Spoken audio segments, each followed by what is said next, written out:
오늘 말씀의 제목은 예루살렘과 안디옥입니다. 오늘은 특별히 우리들의 삶 속에 많은 문제와 어려운 일이 있을 때마다 어떻게 성령의 인도를 받으며 그 문제를 해결할 수 있을까? 그 방법을 오늘 말씀을 통해 배우기를 원합니다. 또한 하나님의 인도를 받는 것을 내가 어떻게 알 수 있는가? 깨달을 수 있는가?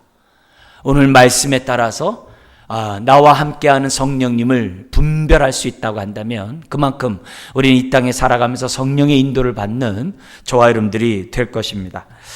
사도 바울과 바나바는 1차 선교 여행을 1년 5개월 동안 사역을 합니다. 그리고 나서 자신을 파송했던 안디옥 교회에 돌아와서 8개월 동안 재충전을 받습니다.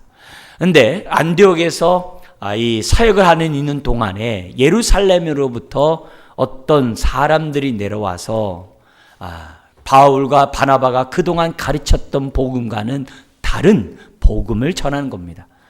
이것 때문에 많은 문제가 발생하게 되고 결국 예루살렘 총회까지, 예루살렘 교회에서 공의회까지 열리는 그런 일이 발생하게 됩니다.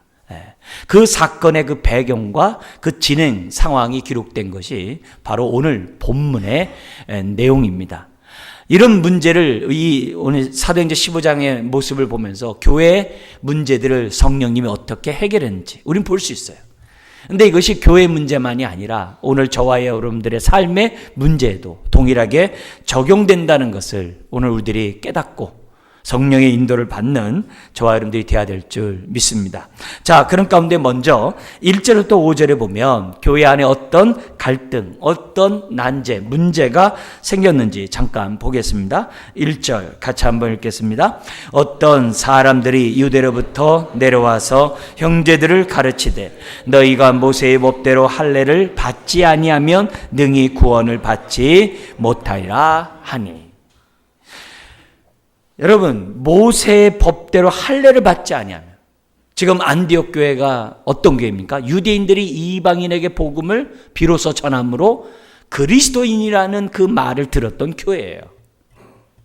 그런 교회에 유대로부터 어떤 사람이 와가지고서 그동안에 바울과 바나바를 통해서 들었던 그 복음과 다른 복음을 지금 전하는 거예요. 너희들이 예수를 믿고 구원을 받는다고? 아니야. 예수를 믿는 것으로 끝나지 말고 율법을 지켜야 돼. 특별히 할례를 지켜야 돼.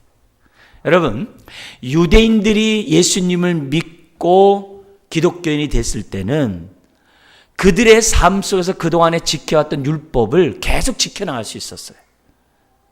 삶 자체가 율법이었기 때문에 율법대로 사는 것은 유대인들에게 아무 문제가 되지 않았어요. 문제는 이방인들이 예수를 믿고 기독교인이 되었을 때 어떻게 해야 되냐 이게.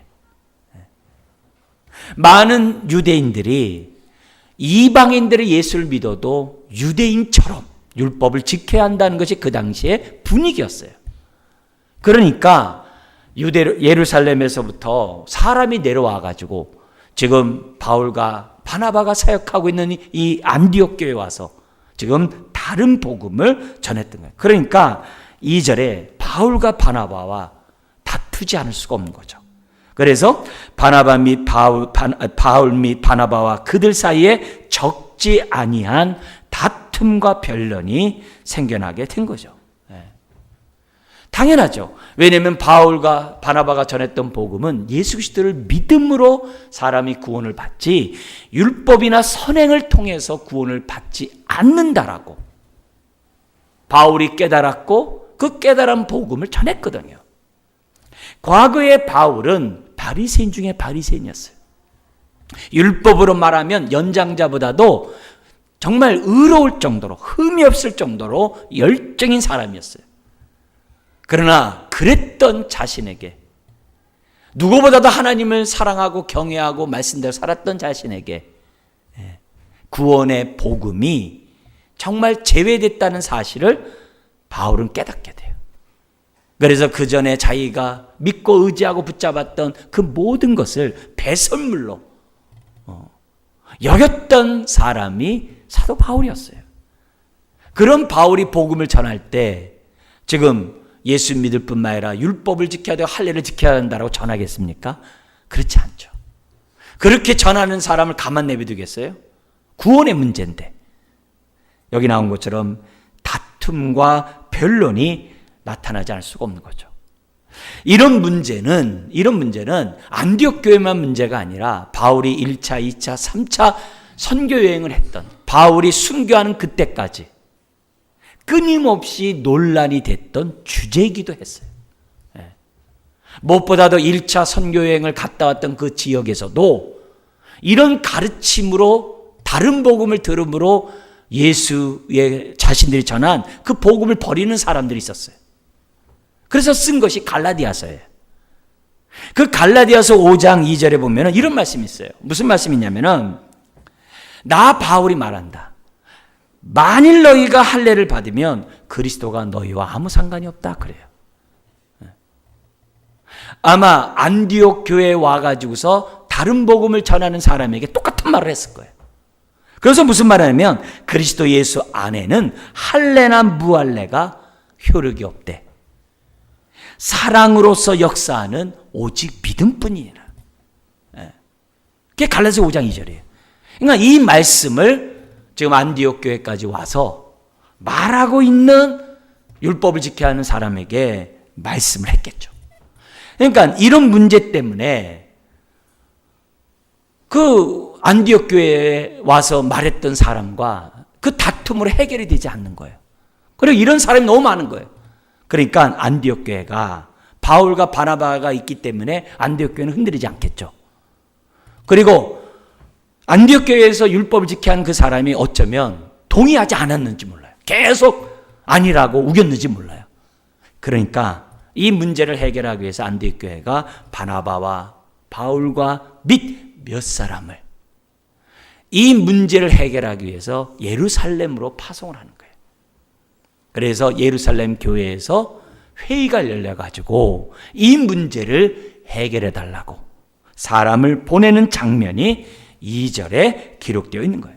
자, 그런데 여기 보면은 예루살렘을 올라가는 그들이 어떻게 하면서 올라갔는지가 3절에 있습니다. 같이 한번 읽겠습니다. 그들이 교회의 전성을 받고 베니게와 사마리아로 다니며 이방인들이 주께 돌아온 일을 말하여 형제들을 다 크게 기쁘게 하더라. 여러분, 왜 3절이 기록되었을까요? 이 급한 문제, 안디옥에서 바울과 바나바가 예루살렘으로 올라갔다. 그럼 예루살렘에 있었던 회의를 기록하면 돼요. 근데 왜 3절을 왜 기록하냐 이게. 안디옥 밑에 있는 데가 베니게예요. 또 베니게 밑에 있는 데가 사마리아예요. 사마리아 밑에 있는 데가 유대 땅이고, 그리고 예루살렘이 있는 거예요. 그러니까 저 북쪽에서부터 그냥 곧바로 예루살렘으로 간 것이 아니라 바울과 바나바는 회당들을 다니면서, 특별히 교회들을 방문하면서 지금 보고를 하고 있는 거예요. 무슨 보고를 한 거예요? 이방인에게도 복음이 전파되었다. 그러니까는 3절에 주께 돌아온 일을 말함으로 형제들이 다 크게 기뻐했다 그래요. 바울이 왜 이런 행동을 왜 한 거예요? 이제는 앞으로 유대인에게만 복음을 전하지 말고 너희들도 이방인들에게 복음을 전하라는 거예요. 안디옥 교회처럼 다른 교회들도 동일하게 이방인 선교에 눈을 뜨라는 거예요. 왜요? 성령님은 선교의 영이시니까. 사도행전이 그걸 얘기하는 거예요. 하나님은 유대인의 하나님만이 아니라 이방인의 하나님이고, 우리 하나님은 열방에 있는 모든 민족이 하나님을 찬양하기를 원한다고 하는 그 사역을 위하여 성령님이 이렇게 역사한다는 게 사도행전이거든요. 그러니까 바울은 예루살렘에 올라가면서 그냥 올라가는 게 아니라 교회들마다 당신네들도 안디옥 교회처럼 복음에 헌신하고 이방인들과 한 교회를 세워야 될 것을 지금 가르치면서 권변하면서 예루살렘에 올라가게 하는 거예요. 여러분, 성령님이 마음에 계시는 사람들은 복음을 전하지 않을 수가 없어요. 왜요? 성령님이 증거의 영이시거든요. 성령님이 안에 있는 사람은 자꾸 하나님의 사랑을 전하고 싶어요. 예수 사랑을 전하고 싶어요. 그것이 당연하다는 것을 지금 뭐냐면 3절 우리들에게 가르치고 있습니다. 드디어 4절에 예루살렘에 이릅니다. 여러분, 하루 이틀에 가는 거리가 아니에요. 예? 정말 몇 주가 걸려서 가는 그런 거리예요. 더구나 걸어서 가는 거잖아요. 가까운 거리가 아닙니다. 먼 거리를 바울과 바나바는 복음을 전하면서 성령님의 인도에 순종하면서 예루살렘으로 올라가고 있었다는 거예요. 그래서 4절에 예루살렘에 이르자 교회와 사도와 어떻게 돼요? 장로들이 그들을 영접합니다. 그리고 하나님이 자신들과 함께 계셔 행하신 모든 일을 그들에게 보고를 합니다. 보고를 하는 가운데 5절에 어떤 일이 발생하냐면 여전히 예루살렘 교회 안에서도 1절과 같이 말하는 유대 그리스도인들이 있었다는 거예요. 자, 5절 읽겠습니다.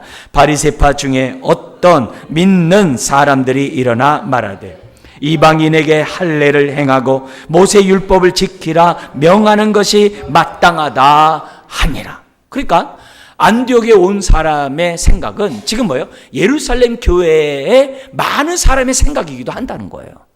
특별히 바리새인 중에 그리스도인이 된 사람들은 당연히 율법을 지켜야 한다는 거예요. 예루살렘 교회 안에서도 이 문제가 아직 뭐예요?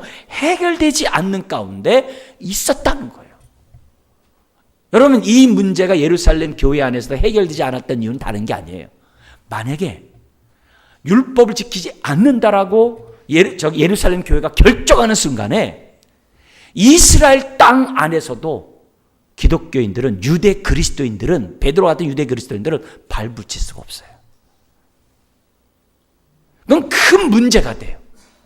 그러니까 과감하게 결정하지 못하고 내버려뒀던 그런 문제이기도 해요. 그런데 성령님이 이 문제를 그냥 덮어두고 넘어가게 할 수가 없었던 거예요. 그래서 이 문제를 공론화해가지고 성령님의 인도 속에 올바른 결정해서 다시는 이 구원의 문제 때문에 교회들이 흔들리지 않도록, 어지럽지 않도록 하나님의 인도 속에 사실 이 문제가 발생했다라고도 볼 수 있는 거죠. 자, 그런데 오늘 지금 바울이 보고를 했겠죠. 그죠? 자, 그런데 바울이 예루살렘 교회에 갈 때 누구와 함께 갔다라고 기록되어 있습니까? 바나바. 여러분, 바나바가 누구죠? 사도행전 4장에 보면 자기 소유를 팔아가지고 가난한 자들을 위해 쓰라고 사도 앞에 돈을 갖고 왔던 사람이 바나바예요. 그뿐만이 아니라 바나바는 안디옥 교회 이방인도 예수를 믿는 놀라운 역사가 나타난 얘기가 예루살렘 교회까지 들리자 진위를 보기 위해서 파송받았던 사람, 예루살렘 교회로부터 파송받았던 사람이 바나바예요. 바나바예요. 심지어 이 바나바는 누굽니까? 바울과 함께 1차 선교 여행을 했을 뿐만이 아니라 안디옥 교회를 세우고 있는 사람이에요. 그러니까 바울의 일거수일투족, 바울이 어떤 사람인지를 바나바가 잘 알아요. 성령님이 바울을 통해 어떻게 역사했는지 바나바가 다 봤어요. 심지어는 이 바나바가 누구냐? 사도 바울이 예수님 부활의 주님을 만나고 정말 예수를 믿게 돼요. 그리고 얼마 있다가 예루살렘에 와가지고 사도들을 만나기를 원했을 때 사람들이 사도 바울을 갖다 만나기를 두려워했어요. 왜냐하면 위장으로 예수를 믿어서 예수 믿는 사람을 다 잡아들이려고 그렇게 생각을 해요. 근데 그런 사도 바울을 갖다가 예루살렘 형제들과 교제했던 사람이 또 누구예요? 바나바거든요. 바나바는 예루살렘 교회에서 가장 신망이 두터웠던 사람이었어요. 바울이 만약에 바나바가 없이 혼자 얘기했다고 한다면 많은 사람들의 저항이 더 많았을 거예요. 지금 5절과 같은 이 바리새파 유대 그리스도인들의 이 주장이 더 힘이 있었을 거예요. 근데 바나바가 증거하거든요. 바나바가 바울의 증인이거든요. 그러니까 바울이 전하는 그 모든 사실에 대해서 예루살렘 교회가 아멘으로 받을 수밖에 없었다는 거예요. 이런 의미에서 우리가 정말 주목해야 될 것이 있어요. 여러분 신앙생활 하다 보면은 우리가 성령님의 인도를 따라 순종하며 살아가는 것이 남들이 볼 때는 대수롭지 않을 수 있어요. 또 내 자신이 보더라도 이게 뭐 그렇게 중요한가 이렇게 생각할 수 있어요. 그런데요, 우리가 성령님의 인도를 받으면서 매사 성령을 인정하면서 우리가 인도를 받으며 살아가다 보면은 어느 순간에 내 말이 바나바 같이 힘이 될 때가 있어요. 내 말을 사람들이 있는 그대로 아멘하게 하는 그런 능력이 되게 하는 그런 일이 생겨날 수 있어요. 그래서 내 말 때문에 진리가 올바로 선포되고 내 말 때문에 무고한 죄 가운데 있는 사람이 자유케 될 수 있는 계기도 될 수 있어요.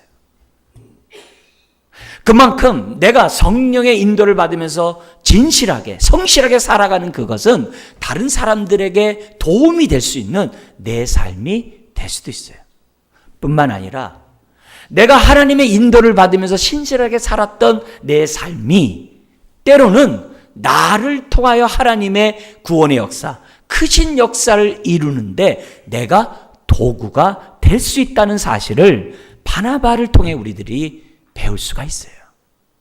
여러분, 하나님이 우리 안에 성령님을 왜 주셨겠어요? 나를 통해서 하나님의 뜻을 이루려고 성령님을 주신 거잖아요. 그렇다면 나를 통해 하나님의 뜻이 드러나는 것은 하나님이 기뻐하는 일이에요.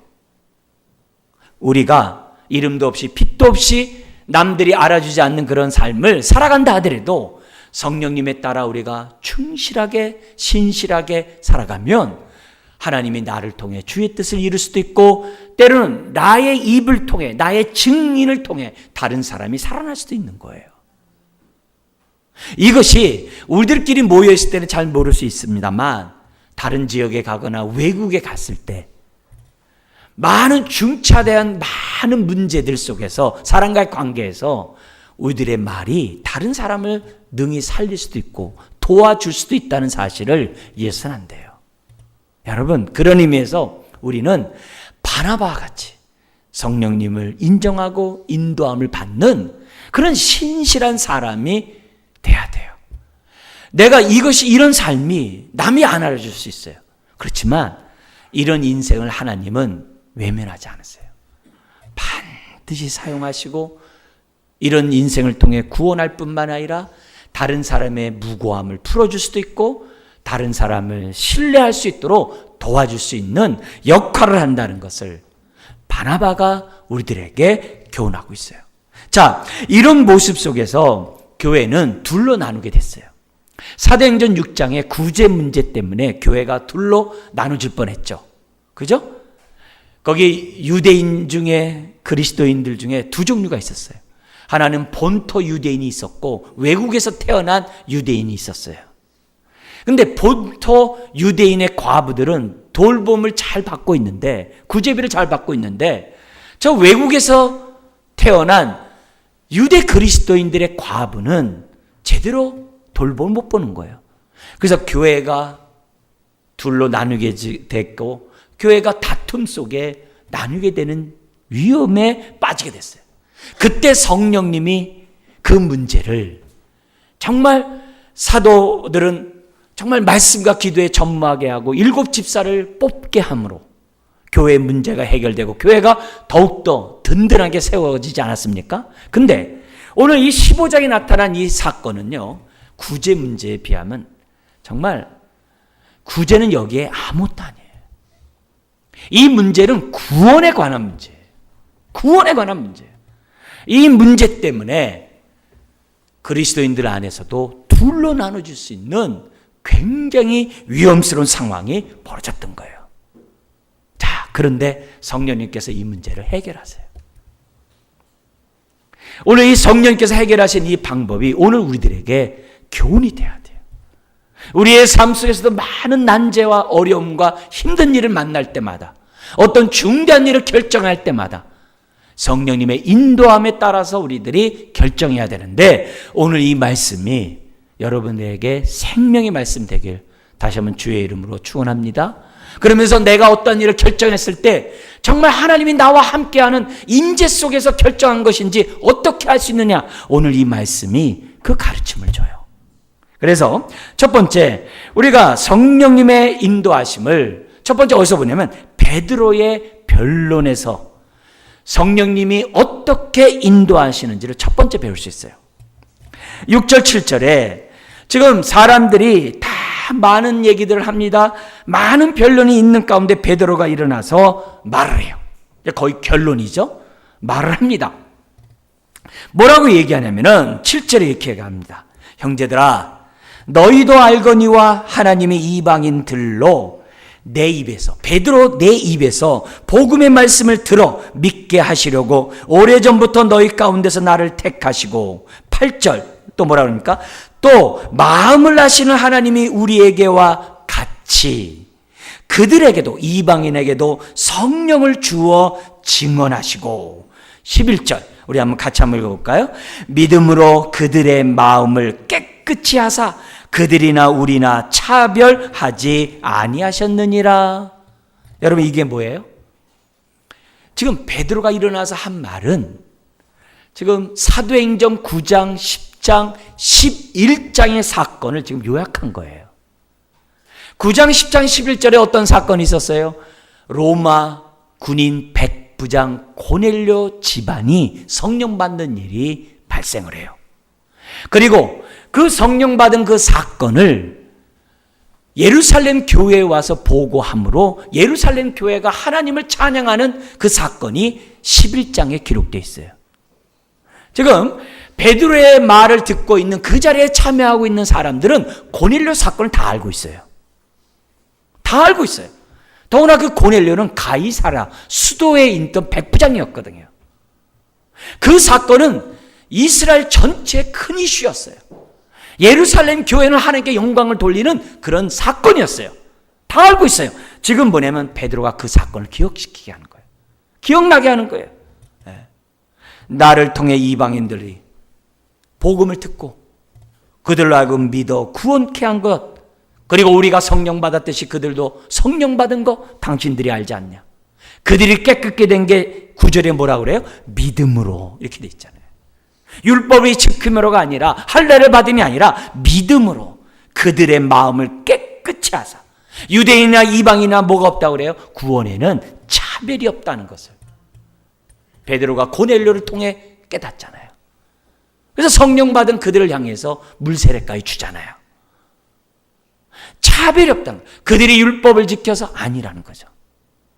믿음으로 죄사함을 받고 하나님의 자녀가 되었다라고 하는 그 사실을 지금 뭐냐면 베드로는 상기시키고 있습니다. 그러면서 지금 뭐냐면 9절에 얘기한 다음에 10절과 11절에 사람들에게 아주 직격탄을 날려요. 더 이상 이 문제 때문에 다른 의견을 제시하지 말라고 딱 결론을 내려요. 어떻게 결론을 내냐면은 10절, 11절 같이 한번 읽겠습니다. 그런데 지금 너희가 어찌하여 하나님을 시험하여 우리 조상과 우리도 능히 매지 못하던 멍에를 제자들의 목에 두려느냐. 그러나 우리는 그들이 우리와 동일하게 주 예수의 은혜로 구원받는 줄을 믿노라 하니라. 지금 너희들이 하는, 그렇게 주장하는 것은 하나님을 시험하는 거다. 율법? 우리도 지키기 힘든, 능히 매지 못하던 멍에가 아니냐. 우리 가운데 율법을 온전히 지키는 자가 누구냐 이게. 우리도 제대로 지키지 못하는 것을 어찌 이방인에게 져가지고서 짐 지우냐 이게. 더구나 이런 것은 하나님의 뜻이 아니다. 구원은 주 예수의 은혜로 받는 것임을 베드로가 딱 결론을 내려요. 그러니까 12절에 온 무리가 조용한 거예요. 조용하니까 베드로와 바울이 막간을 이용해서 자신들의 선교 보고를 합니다. 뭐라고 얘기하냐면은 바나바와 바울이 12절에 하나님께서 자기들로 말미암아 이방인 중에서 행하신 뭐요? 표적과 기사에 관하여 말하는 것을 듣더니. 여러분, 사도행전 3장에 나면서부터 걷지 못했던 그 사람이 일어남으로 5,000명 예수를 믿는 계기가 됐잖아요.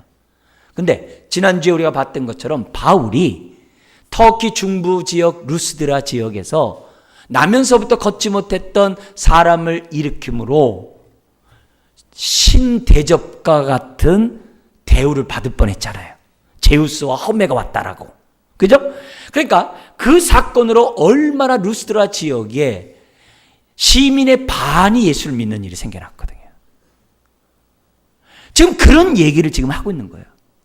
성령님이 이방인에도 동일하게 임했다는 거예요. 표적과 기사가 나타나는 게 초점이 아니라 성령님이 이방인 지역에서도 역사했다는 게 지금 바울과 바나바의 가르치는 거예요. 고넬료 집안에 임했던 성령님이 이방인 그 지역에서 나타났다는 거예요. 그 얘기를 지금 뭐예요? 하고 있는 거예요. 자, 그래서 오늘 첫 번째, 성령님의 인도를 받는 방법. 성령님이 우리와 함께하고 있는 것을 어떻게 아는지 깨닫는 방법. 첫 번째는 뭐냐? 성령이 임하는 곳에서는 증거가 나타난다는 거예요. 그래서 증거를 통해 성령님이 우리와 함께하고 성령님이 지금 우리의 삶을 인도하고 역사하고 있다는 것을 깨달아야 해요. 성령의 증거. 자, 근데 이 성령의 증거가 다양하게 나타나요. 어떤 데는 능력으로, 표적으로, 기사로 다양하게 나타나요. 근데 공통적인 특징이 하나가 있어요. 그 공통적인 특징은 뭐냐? 고넬료 집안에 나타났던 증거예요. 고넬료 집안에 나타났던 증거가 뭐가 있어요? 회개와 하나님을 찬양하는 예배가 두 가지가 나타났다는 거예요. 이거는 지금 고넬료 집안뿐만 아니라 바울과 바나바가 선교했던 그 선교지에서 동일하게 나타났던 사건이에요. 근데 그거는 거기뿐만 아니라 유대인에게도 동일한 사건이에요. 다시 말하면 성령님이 함께하는 증거가 뭐냐? 회개와 예배라는 거예요. 회개와 찬양이라는 거예요. 여러분, 회개는 성령 없으면 안 돼요. 성령님이 역사하지 않으면 회개가 이루어지지 않아요. 여러분, 정말 우리가 예수 그리스도를 믿으려면 죄사함이 있어야 되거든요. 회개가 있어야 되거든요. 그런 성령님이 없이는 안 돼요. 회개가 없이 내가 성령님이 나와 함께하고 있고 내가 성령님의 인도를 받는다라고 말할 수 없어요. 말할 수 없어요. 성령님이 있는 곳에서는 언제나 회개가 있어요. 왜요? 우리 신앙생활이 성령님은 옛사람을 벗어버리고 날마다 새 사람을 덧입으며 살라고 해요. 옛사람을 벗어버린 것이 회개 없이 됩니까? 안 돼요. 그런 의미에서 성령이 있는 곳에서는 반드시 회개의 증거가 따라오고요. 이런 나에게 은혜를 베푸신 그 하나님에 대하여 감사, 찬양하는 예배가 따라오게 돼 있어요. 오늘 여러분들이 이 시간에 하나님 앞에 예배를 드리는데 정말 감사하는 마음으로 회개하는 마음으로 예배를 드린다고 한다면 성령님은 여러분과 함께 하시는 거예요. 그 증거를 우리에게 지금 뭐요? 성경을 통해 알라는 거예요. 더구나 우리의 삶에 많은 난제가 있고 어려운 일이 있고 힘든 일이 있어요. 어찌할 바를 몰라요. 이런 일이 있을 때 우리가 중대한 일을 결정할 때 오늘 이 말씀에 따라 우리가 뭐예요? 인도를 받으면서 결단해야 돼요. 다시 말하면 어렵고 힘든 일이 있을 때마다 우리와 함께 하시는 성령님을 인정하라는 거예요. 내가 어떠한 힘든 일, 어려운 일 있을 때마다 그냥 기도하지 말고 나와 함께 하시는 성령님을 인정하고 성령님, 내 마음속에 무엇보다도 하나님 나라가 임하게 해주세요. 다른 말로 하면 성령 충만이죠. 성령 충만케 해주세요. 하나님 나라가 임하게 해주세요. 하나님 나라가 임하면 어떤 일이 벌어져요? 의와 평강과 기쁨이 나를 사로잡게 돼 있어요. 그래서 난제 앞에 마음이 평안해요. 아주 힘든 일을 결정한 불안한 요소 속에 내 마음이 평안해져요. 그때까지 성령 충만을 놓고 기도하셔야 돼요. 그리고 나서 뭐 하라는 거예요? 결정하라는 거예요. 매사 하나님을 인정하라. 그리하면 그가 너의 길을 인도하시리라. 우리 안에 계시는 성령님을 인식하고 인정하면 그분이 우리로 하여금 난제 앞에 어떻게 결정해 나가야 되는지를 성령님이 지혜를 주신다는 거예요. 그게 첫 번째 모습이에요. 여러분, 육의 생각은 사망이요, 성령의 생각은 생명과 평안이라고 그랬어요. 육의 생각은 자신의 앞에 있는 이익을 찾게 돼 있어요. 자기 이익에 빠르게 돼 있어요. 근데 성령님은 하나님의 뜻에 따라 선택하게 해요. 그래서 중요한 어려운 문제가 있을 때마다, 중대한 것을 결정할 때마다 나와 함께 하시는 성령님을 인정하시고 그분의 증거를 따라, 회개와 예배 증거를 따라 기도하는 가운데 선택해야만 한다는 거예요. 그것이 성령님의 인도를 받는 첫 번째예요. 두 번째는 야고보의 변론을 통해 성령님의 인도가 어떻게 나타나는지를 우리에게 보여줍니다. 그게 13절부터 21절이에요. 여기 나오는 야고보는 먼저 순교한 야고보가 아니에요. 12제자 중에 야고보가 아니에요. 예수님의 혈육의 동생 야고보, 야고보서를 쓴 야고보. 그 당시 예루살렘 교회의 흔히 말하는 총회장, 당회장이에요. 사도들은 선교하러 다니기 때문에 예루살렘 교회를 제대로 목양을 못해요. 근데 그 예루살렘 교회를 목양했던 사람이 이 야고보예요. 이 야고보가 회장이거든요. 이 회장인 야고보가 마지막 말을 하지 않을 수가 없잖아요. 그래서 어떤 말을 하느냐, 베드로가 한 말을 지지해요. 베드로가 한 말을 그대로 어떻게 돼요? 자신도 똑같다라고 말을 해요. 근데 말을 하는데 성령의 증거를 통해 말하는 게 아니라 야고보는 하나님의 말씀을 들여대서 이방인에게 율법을 짐지우는 것이 합당하지 않고 이방인들도 믿음으로 자신들과 동일하게 하나님의 자녀가 될 수 있다는 것을 말씀을 가지고 와서 하나님의 뜻을 전해요. 성령님의 인도를 갖다가 나타내요. 그것이 13절부터 21절에 나와 있는 말씀입니다. 14절에 보면 야고보가 말을 합니다. 뭐라고 얘기하냐면 하나님이 처음으로 이방인 중에서 자기 이름을 위할 백성을 취하시려고 그들을 돌보신 것을 누가 말했다고 그래요? 시므온이 말했으니. 여기 시므온은 뭐냐면 앞에서 말한 베드로가 이방인에게도 하나님 말씀을 전한다는 걸 말했다는 걸 여러분 듣지 않았습니까? 그런데 15절, 베드로가 한 말은 이미 구약의 선지자들도 했던 말씀입니다. 그렇게 얘기를 한 거예요. 사도행전 2장에서도 오순절날 성령이 임하는 사건을 놓고서 베드로는 뭐라고 해석했어요?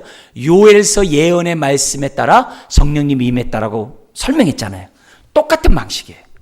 베드로가 한 그 말은 베드로의 말이 아니라 여러 선지자들이 했던 말입니다 하면서 16절부터 18절에 아모스의 말씀을 인용을 해요. 이 말씀이 뭐냐? 다윗의 장막이 무너졌는데 훗날 다윗의 장막을 다시 세우는 일이 생겨나는데 누가 세우느냐? 17절에 보면은 남은 사람들과, 그냥 이스라엘 사람이 아니라 하나님을 경외하고 우상을 섬기지 않은 신실한 그 남은 자들과, 유대인에게서 남은 자들이에요. 플러스 누가 나옵니까? 내 이름으로 일컬음을 받는 모든 누구요? 이방인들로 주를 찾게 하려 함이라.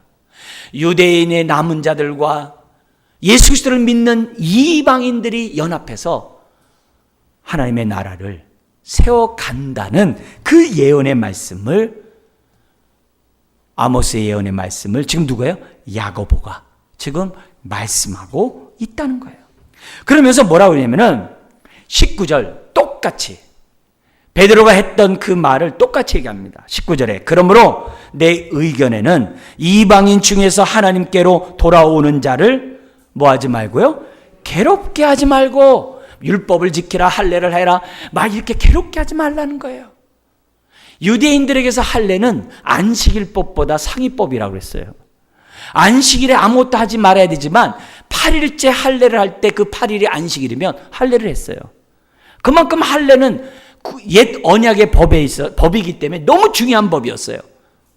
근데 그런 것조차 행하게 함으로 괴롭게 하지 말라.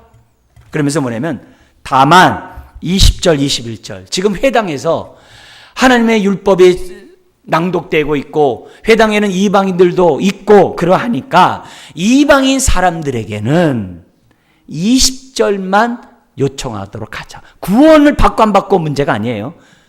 삶의 어떻게 돼요? 덕을 위하여. 정말 하나님의 자녀답게 기본적으로 요 정도는 해줬으면 좋겠다. 그게 뭐냐? 20절에 되어 있습니다. 다만 우상의 더러운 것과 예를 들어서 우상에 바쳐진 여러 가지 우상과 함께 하는 이런 연관된 그 더러운 것과 하나님 섬기면서 우상 섬기면 안 되잖아요. 그죠? 음행과 목매어 죽인 것과 피채 먹는 이런 일련의 모든 것들을 멀리하라. 구원의 문제가 아니에요. 이 문제만 지금 뭐예요? 회당에서 많은 이방인들이 듣고 있으니까 그 정도로는 하게끔 하자. 그렇게 결론을 딱 내리고 있습니다. 이렇게 함으로 공식적인 회의가 유대인과 이방인의 복음 안에서 믿음 안에서 한 형제 자매가 되는 회의를 딱 결정을 내리게 됩니다. 이것이 하나님의 뜻이고 성령님의 인도하심이었다는 것을 오늘 본문을 보여줘요. 그래서 두 번째로 우리가 성령님의 인도를 어떻게 알고 깨달을 수 있느냐. 두 번째 방법이 뭐냐면은 성령님은 말씀을 분별하게 함으로 인도하세요. 로마서 12장 1, 2절에 삶의 예배를 드리면서 어떻게 삶의 예배를 드리냐? 하나님의 선하시고 기뻐하시고 온전한 뜻을 어떻게 하라고 그래요? 분별함으로. 지각을 사용함으로 연단을 받아 선악을 분별하라고 그래요. 그래서 젖만 먹지 말고 밥을 먹을 수 있을 정도로 너희들의 신앙이 빨리 자라기를 원한다라고 히브리서에도 기록되어 있어요. 성령님은 오늘날도 동일해요. 우리가 말씀을 들을 때 깨닫게 함으로 인도하세요. 말씀을 읽을 때 깨닫게 함으로 인도하세요. 성령님은 지금도 기록된 하나님의 말씀을 통하여 살아 운동력이 있는 말씀이 되게 하세요. 성경은 성령님의 감동으로 쓰여진 말씀이에요. 그래서 이 성경을 해석하려면 성령의 인도가 있어야 돼요. 성령님의 인도 없이 성경을 들을 수도 없고 깨달을 수도 없어요. 오늘 성령님이 어떻게 인도하시느냐? 기록된 하나님의 말씀을 통하여 저와 여러분들을 인도하신다는 사건을 오늘 우리들은 분명히 기억해야만 한다는 거죠. 그래서 평소에 우리는 어떻게 돼요? 하나님의 말씀을 많이 알고 있어야 돼요. 우리가 60일 성경 읽게 하고 있어요. 여러분 순종하셔야 돼요. 그래서 하나님의 말씀을 많이 마음에 새겨둬야 돼요. 그러면 성령님이 기억나고 생각나게 하셔서 우리로 하여금 어떻게 돼요? 하나님의 말씀 가운데 인도하신다. 주의 말씀이 내 발의 등이요 내 길의 빛이 되도록 내 삶을 인도해요. 특별히 나의 난제 앞에, 많은 문제 앞에 앞으로 어떻게 살아야 될지 모르는 이런 상황 가운데 성령님을 인정하는 가운데 성경을 묵상해 보세요. 성령님이 우리들 하여금 깨닫게 하세요. 분별하게 하세요. 그러면서 우리를 인도하신다는 것을 두 번째로 가르쳐줘요. 그러니까 성령에 함께하는 증거와 함께 하나님의 말씀을 분별하는 것은 성령님의 인도에 있어서 정말 뗄래야 뗄 수가 없는 마차의 두 바퀴와 같아요. 동전의 양면이에요. 이 두 가지 모습을 우리가 항상 기억하고 살아가면 가시밭에 백합화예요. 세 번째, 성령님의 인도하는 방법이 22절에서부터 35절에 나옵니다. 이 얘기는 뭐냐면 결정한 것을 지금 이방 교회에 편지를 보냅니다. 근데 편지만 보내는 게 아니라 누굴 보내냐면은 바울과 바나바의 손에 넘겨서 보내는 게 아니라 예루살렘에서 또 다른 사람을 파송해요. 그게 22절에 유다와 실라예요.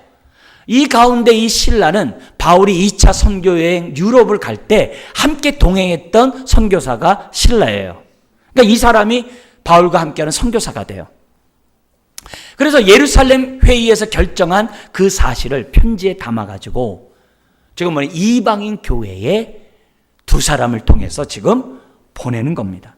자, 그런 가운데 이 보내는 그 편지의 내용 가운데 오늘 주목해야 될 세 번째 성령님의 인도하는 방법이 나와요. 그것이 뭐냐?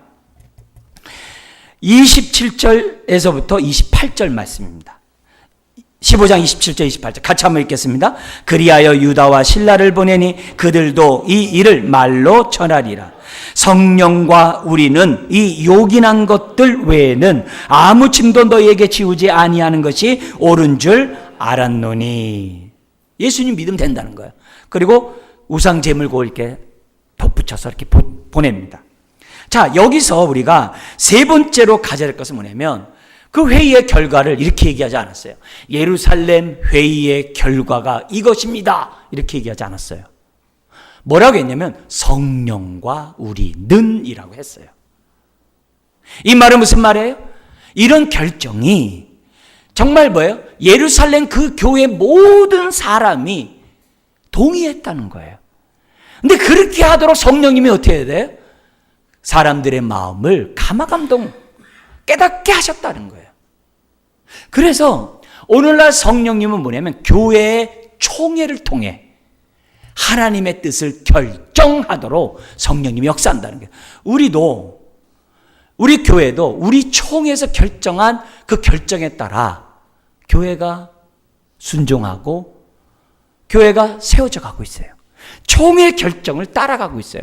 바로 그 총회 결정이 성령님이 함께하는 결정이라는 거예요. 여러분, 이것은 굉장히 중요한 모습이에요.